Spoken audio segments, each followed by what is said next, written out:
Hello and welcome to today's video. We're doing something very cool. We're talking about my predictions for the Overwatch League going here into the playoffs. So it's about a week until the playoffs begin. I'm super excited to talk about what teams, or the 6 teams at least, that are in it and how they're going to do, or my predictions on the power rankings. Now normally power rankings are done after, but we have 3 power rankings that we'll do throughout the season that are before. So we're going to do power rankings for the beginning of the playoffs, and the next season we're going to do the beginning.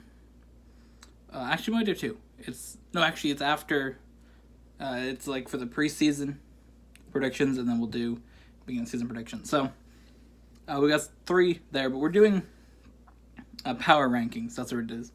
So basically, I rank the teams based on their performance throughout the regular season. Of course, we're only doing the 6 teams that made it in. So the teams, of course, that made it in the playoffs, and also their record. Click on the league here.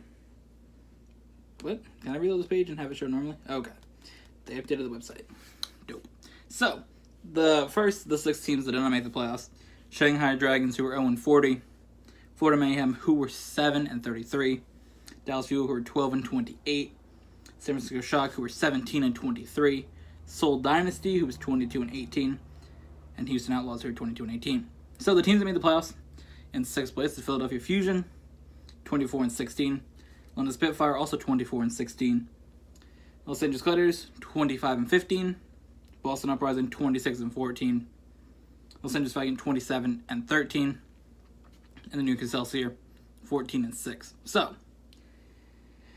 those 6 teams that made it in: Philadelphia, London, Los Angeles, Boston, Los Angeles, and New York. So my power rankings here. I'll put Philadelphia in the 6th position. They seem like, of course, record-wise, they are the last team. And I think Philadelphia overall is just the weakest team of the ones that are in the playoffs. Philadelphia throughout the season, they were so up and down. And they really didn't need Carpe to play good to give them an opportunity to win. So if he doesn't show up in a game, you got a problem. So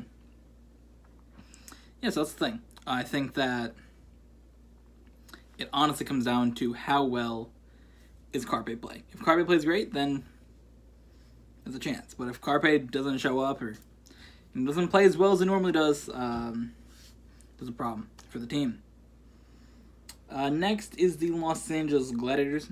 I put them in 5th because I rank the teams not just based on how well they performed in the regular season, but also how I think they can do in the playoffs and based on past things and, how the teams really are.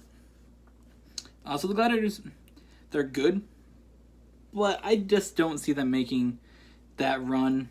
We've seen in both Stage 3 and Stage 4 playoffs, they didn't make it to the next round when they should have. Actually in Stage 3 they didn't, but Stage 4 definitely was a match they should have won against the Valiant. If they're in the number 1 spot, you definitely got to win that. So that's the thing. The Gladiators are decent, but I don't think they have enough to make a run in the playoffs.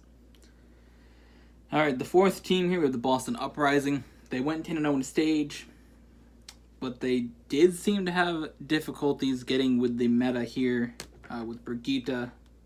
Now, I'm not sure. Their record was, in the last stage, was 6-4. So the Boston Uprising, they could be decent. I don't really know what patch they're using. Is it... I think it's the patch with Hanzo. I think that's the patch. The one that came out at the beginning of Stage 4. Because it was the Hanzo patch with the Brigitte changes as well with the 100 armor instead of 150 armor. I know that was the thing. I don't think that it's the one with... What's the newest change? Symmetra.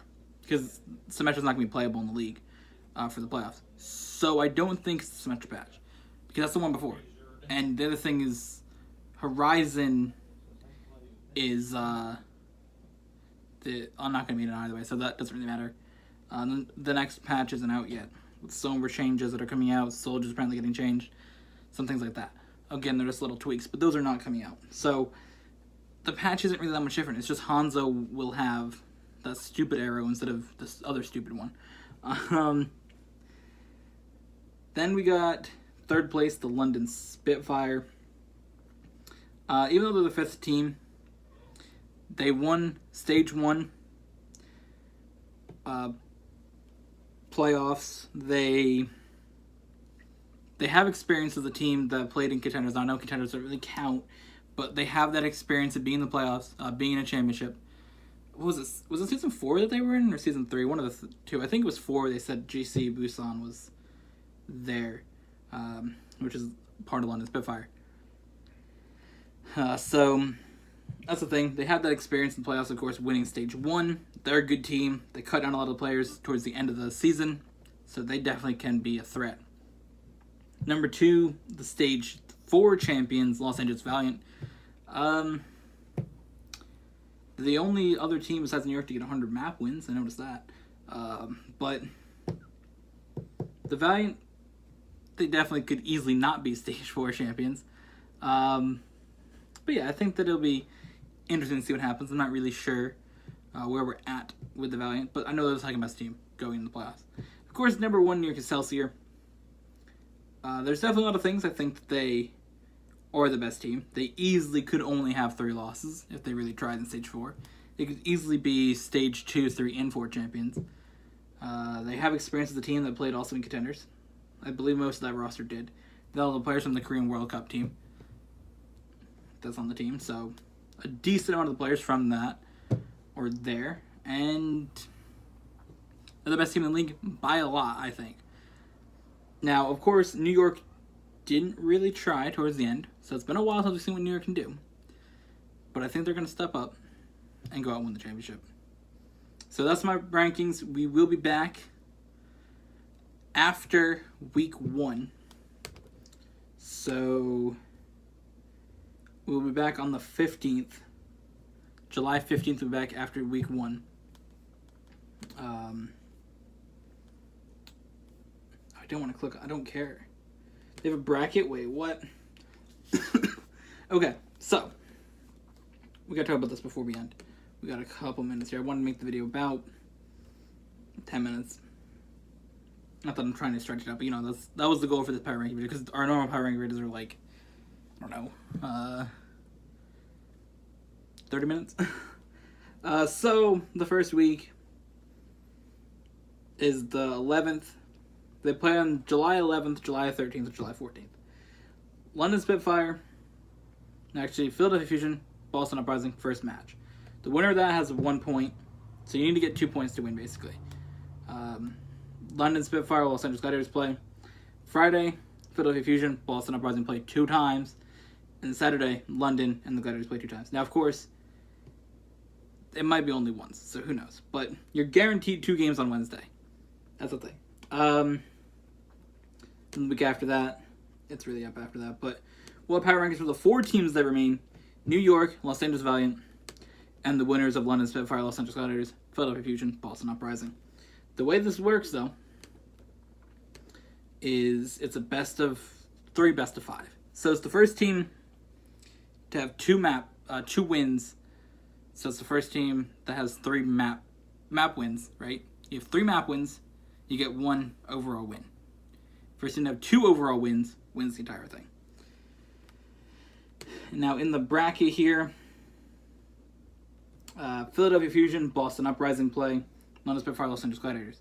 The lowest seed will play New York. So basically, New York is guaranteed not going to see Boston. Because Boston, there's every number is lower than 3. So if Boston beats Philadelphia, the Valiant will play Boston. New York could see the Spitfire. That would be kind of crazy. So yeah, it comes down to Philadelphia and Boston playing each other. Lowest seed. Why don't we just use that match? Lowest seed from that match. And here's the thing. Philadelphia wins, they play New York. Okay? Boston wins, they play the Valiant. London wins, essentially, the team that New York's most likely going to see is London and Philadelphia. Basically how it works. They could see the Gladiators, but you got Boston. They win. Whoever else wins, they play. So you'll probably see either London or the Gladiators against New York. So that's going to be very interesting. And we'll do that. Can we see maps? Can we see maps? Match details. Please some of the maps. One of the maps. This is going to be a video. I don't want to watch. I forgot to look up the maps, but who you root for? Soul Dynasty. Okay, so who am I rooting for in the playoffs, though? Definitely New York. But we're going to rank the teams again after the 14th. So see the end. I know it's a little bit early for a video. I just want to say that real quick. It's a little bit early, but I just really wanted to record this. Get it out there. Next week we'll be back. Power Rankings is very exciting. So make sure you guys watch. Can't really say what games to watch because they're both good matchups. So we'll see you guys then.